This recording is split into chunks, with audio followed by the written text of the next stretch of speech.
Hi friends, you can easily make beautiful Rakhi at home using a few simple supplies like felt sheet and embroidery floss.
Subscribe to our YouTube channel. Press the bell icon on YouTube app and never miss any update.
Add decorative half-round beads to your Rakhi so it stands out during the ceremony.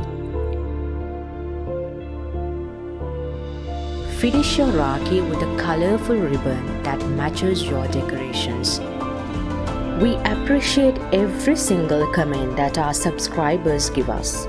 As we continuously strive to provide creative stitching ideas and tutorials on YouTube, we always want to hear from you. Thanks for watching our videos.